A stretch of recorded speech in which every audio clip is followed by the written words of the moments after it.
Hello and welcome to Video Revealed. I'm Colin Smith. Let's have a look at something I call break apart transitions.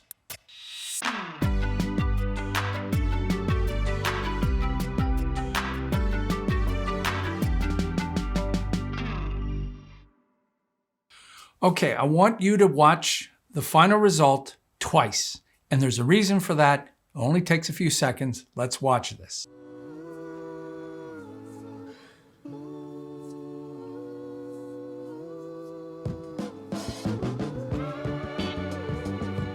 All right, there's the first transition. Here's a different effect. And the third one. So let's watch that again.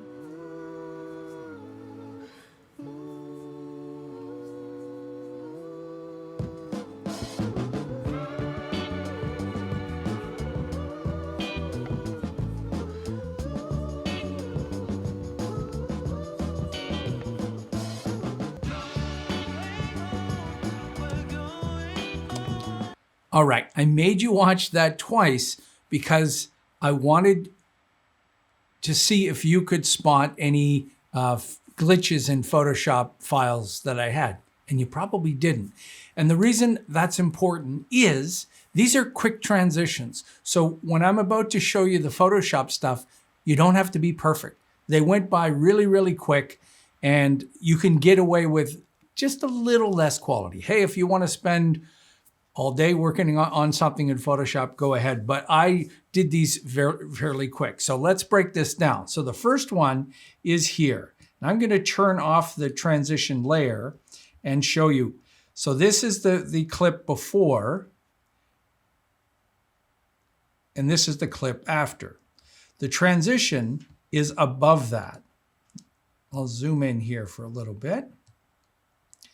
And what you'll see is it comes together in pieces.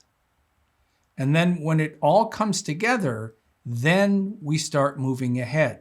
So the first thing I did was I exported this frame here, which is the first frame of the next clip. So the transition comes before the next clip. It doesn't go in the middle of clips. Typically when you're adding transitions in Premiere Pro, they go a little bit on that one and a little bit on that one. That's not how these work. They're all on the preceding clip, as you can see here.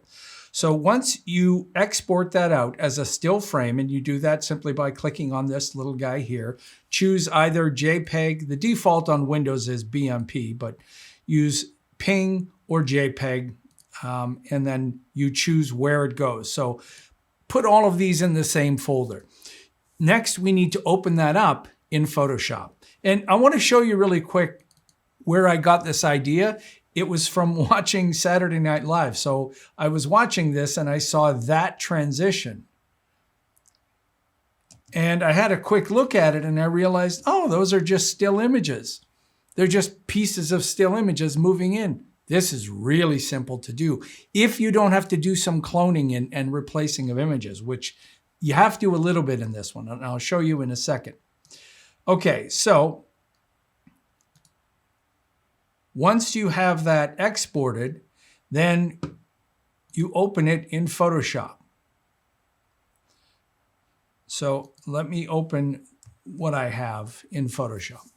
So the first one, I didn't have to do any cloning or replacement or content-aware fill. I just cut it in pieces.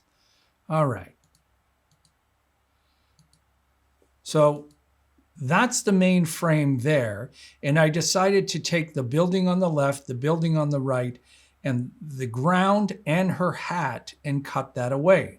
And however you want to do that, if you want to work with the path tool, which is very precise, or if you want to just use the eraser and chop things away, I use the path tool to draw around these areas here. It's just what I do. So I have a left and a right and the bottom that I drew with the pen tool. And here's what I ended up with. So I'm glad I had her hat because I didn't want to have to deal with hair and soft edges. So this is the first piece and I named it bottom. So once you have a selection here, the easiest way to do this, and I'm just going to grab the lasso tool and just do a quick job around here. Once you have something selected like this, Control J, Command J is create new layer via copy. So you just hit Control J and then it pops up to here. So it's not cutting it out of the bottom, it's duplicating it. So I did that to the left, or the bottom, the left, the right, and then the back is the whole thing. So that when it rolls in, it looks like it's just coming up from the back. Now, I could have done a lot of things, like I could have maybe put all clouds in the back and just had the building pop up. But again, I was just going for something simple. So once you have all of these layers, you now save that as a PSD, a layered Photoshop file.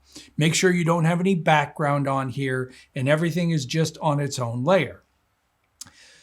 When you bring that back into Premiere Pro, and the easiest way is to double click down here. You can also choose import, Control I on Windows, Command I, but don't use the import mode. Don't use media browser. You want to just use import. So this was the first one, test. And you can see it's a Photoshop file. And when I open that, I'll get a dialog box asking me, how do I want to bring this in? And you want to bring this in as a sequence. And you want to choose all of the layers. Click OK, and you end up with this. And that's the sequence right there. So just before you drag it in, make sure the source patching, you've got the audio turned off. You just want to bring the video in, and you're bringing this in on a layer above, so into V2. And just drag that sequence into this sequence. And now it shows up, and you can change the duration of that. So let me delete that one, and I'll double click on this nested sequence. This is the one I already have set up. It opens up as a sequence. There's my Photoshop layers, exactly as I had in Photoshop. So there's the back moving in. I turn all of these on. All I'm doing is moving them in position. So the first one is her going up from the bottom. Remember, I cut it out so I don't have to add a mask. In fact, if we turn on our transparency grid, and by the way, I'm in the Essentials workspace.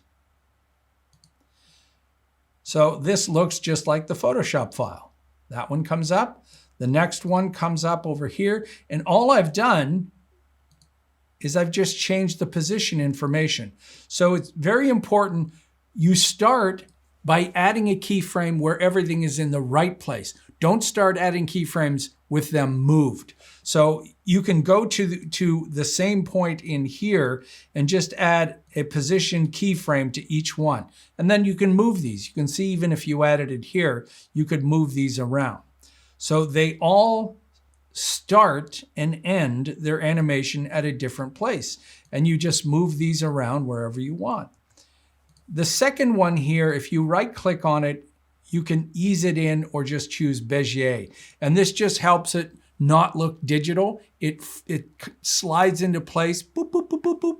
So each one of these is just moving. That's all this is. And what really completes this is the fact that you see the previous frame behind it. Then it pops up. All right. Now the next one was a little bit trickier. I thought, well, let's try to get a little bit tricky. The previous frame looks like this. So I decided to break this into pieces. So there's the wall by itself. There's the river. And then there's the railing. And then she pops up. So obviously the hard part here is I'm going to have to clone behind her, paint in behind her. Now, if you're shooting these shots, these are all stock video from Artgrid. Thank you, Artgrid and Artlist music. But if you're shooting this, then get a clean plate and your job is done. So if this is your first frame, ask your subject to go out of the frame, roll the camera for a few seconds, stop the camera, then get them to come into the frame. Then you already have a clean plate. Great. All you have to do is pop that in the background. So if we open this one up and look at it, the wall comes up and then the water. And I thought it would be cool to have the railing come after and then have her pop up. Now, remember when I said watch this twice because you're not going to see my problems? This looks pretty good like this, but if I really paid attention, I'm going to show you my error. And if you did see this, kudos to you. Watch, see the post? I didn't do the best job of matching that post, but it comes up. When you're playing this back, people only get to see it once. So if they did, it's only one frame. If they did see it, it's gone, it's out of there. So let's open this one up in Photoshop. This is Walk By. And all I have to do is just edit original, Control E on Windows, Command E on Mac. And let's look at it. So she's on her own.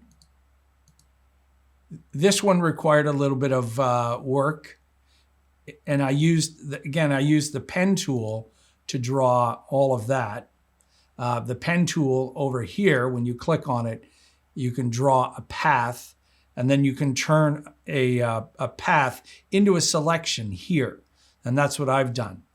Okay, so there's the railing, there's the water, and obviously the railing was in front of it, so I did have to clone in a little bit of the water. And one thing I want to show you is you can take the selection from the railing, or you can hold down a Control on Windows, Command on the Mac, and click on the layer. It turns it into a selection. If you use Content Aware Fill on the perfect selection, it'll end up with a little edge.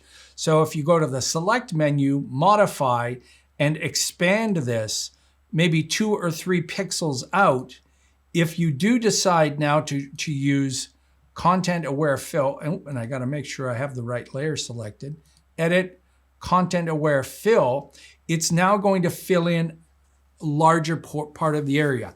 Content Aware Fill, for me, it either works perfectly or it works horribly. There's never a middle ground. It's like, yay, it worked great. If it didn't work, then I cancel it, and then I start cloning stuff in with the rubber stamp cloning tool, which is just a giant pain and it takes time, but it actually worked pretty good. And then I did the wall. Now, one tip I do want to give you, well, I'll show you the next one. So again, there's all those parts together, and then she just pops up. And the content, I mean, this was using subject select. So with the selection, this quick select tool, choosing subject select actually did a pretty good job, including her hair. It popped her off of the background. And I always add turn it into a mask, and then I fix it if I need to. But it did a pretty good job. So when she's over top of everything, it looks good. All right. Now, let me show you a little tip for getting a clean plate on the next one. So the next one is this map that opens up, and she's in front of it. So let's look at the last frame where I had to get this from. So she's in front of that second door, and I need her to disappear completely. So I need to redraw all of this area in here. So here's the tip. Go look for places where she isn't that you can steal and use. So if I double click on this clip and zoom out, if we move through this, oh look, the whole door is exposed. and this area in here are all exposed. So I can move this around. Again, if you're shooting this, you get a clean plate, you're done. So I actually exported out a couple of images. I exported out this one, and then I think I moved around here to get the doors, and then I moved around here to get this edge in here. So if we look at this one, it's the flopping of this. And what I did to make this flop is I used the basic 3D effect. But what the basic 3D effect does is it always pivots things in the center. But if you add the crop on it, then it kind of looks like it's unfolding. It's not exactly perfect. So I thought a good idea would be to unfold this like a map and then drop her in, and she's reading the map. So again, let's go and look at the map reference. And this was only 2 images that I used, but I had to get a clean version of her in the background. So you can import in, so place embedded, and the second image I chose, I named it map fix. Where is that? Map repair, there it is.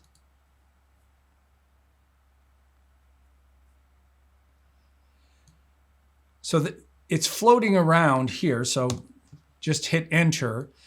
But if you turn the transparency down just by hitting the number keys at the top, and then hit Control T, Command T, hold Shift,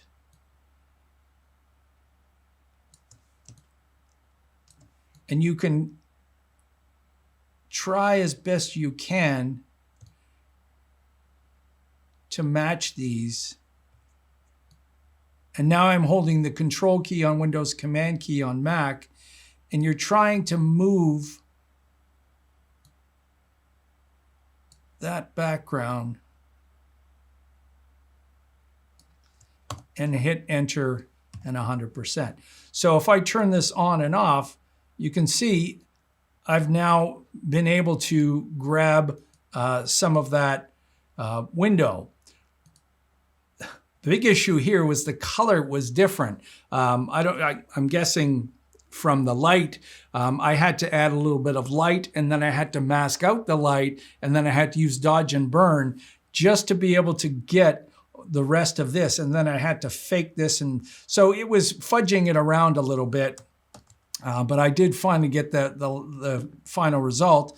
But if we go back to Premiere Pro, just like I said before, you're not gonna notice my little glitch in here. Boop, where is it? Now I can't even find it. Yeah, you can kind of see that moving, but boom, by the time it happens, it's 1 frame. And then the last one I was messing around with, this one was easy, but I was surprised at how good this one looked. Just play this in. There's one statue, and that guy comes up.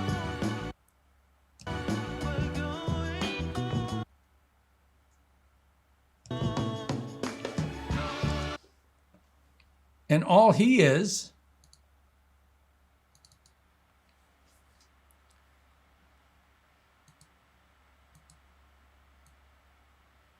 I'm just moving him on his own layer, starting off screen and then coming up. And I use content aware fill, which works perfectly with things like clouds, foliage, grass, stuff that has an organic pattern that isn't geometric.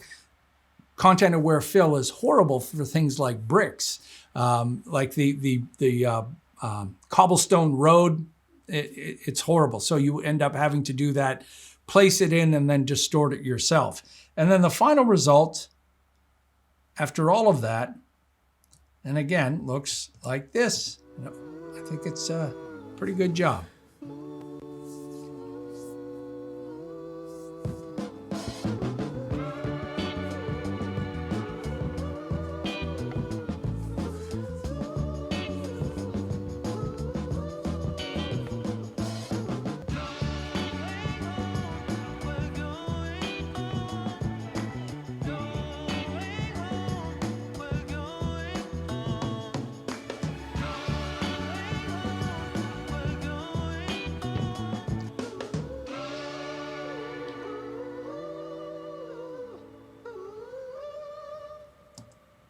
So there you go.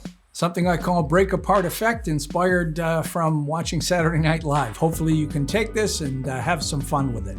The Photoshop stuff is the tricky part. Remember, the first example required no cloning, no painting at all. It was just chopping an image up into different pieces. Just find the pieces that would make sense to make that puzzle.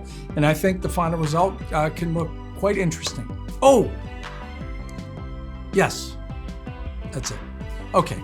Yeah, I was thinking about something else. Anyway, hey, if you're new to Video Revealed and you found this informative, take a moment and subscribe. You want to support us some more, and you want to contact me because I'm not reading those comments. There's way too many. I used to do it. I've done like 17,000 comments, no more. Contact me on VideoRevealed.com. Go to the shop. You can download a bunch of free things there.